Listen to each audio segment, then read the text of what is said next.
Scientists have discovered what some are calling a bathtub ring of oil on the ocean floor from the BP oil spill.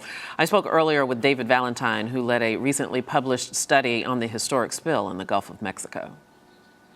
David, welcome to Arise America. Thanks so much for coming on. You have done some very interesting research, some results that I'm sure BP does not want to hear, doesn't like the results.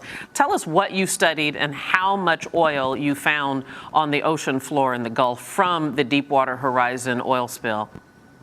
Yeah, we studied the sediments, that is the seafloor, in the vicinity of the well, and what we found was an area that's about 1,250 square miles that is contaminated with oil from the Deepwater Horizon event.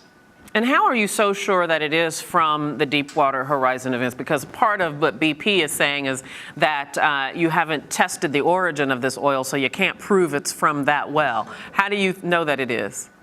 Yeah, there's a couple of different ways that we get at that. We look at the spatial distribution of the oil, which means that we're looking how it changes in space and in depth in the sediment. And there's two things that we see. One is that it's limited to the very upper half inch of the sediment, meaning that it fell very, very, very recently and couldn't possibly be from a long-term natural process like hydrocarbon seepage.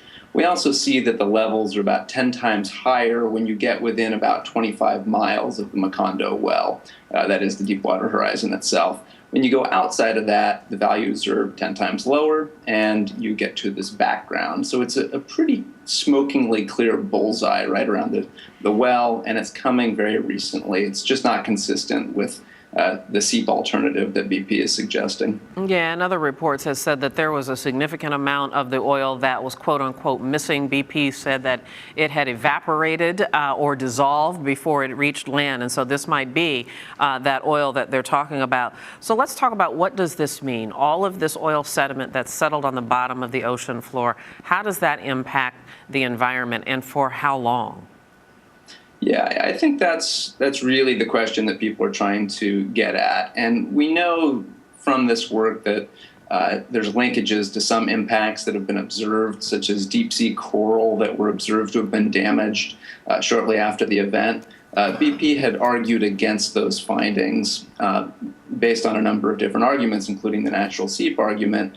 What we're seeing with this work is that there are hot spots of oil that are right there near those damaged coral. And so really we're providing the mechanism and the observation that the oil from the well actually got there to cause damage. What's far more difficult is the broader damage and what happens from the sort of splatter effect that we're observing. And that's something that we're not ready to say. We don't know the answer yet.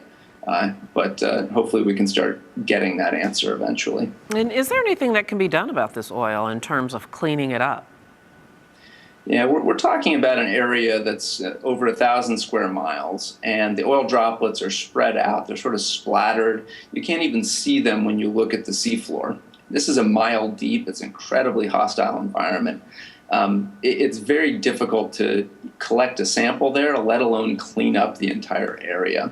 So it seems pretty infeasible with any modern technology. Not only that, but we'd probably cause more damage trying to clean it up than if we just let nature take its route and gradually break this stuff down. And that leads me right to my next question. How long will it take nature, the ecosystem that we know as the ocean, to clean this up?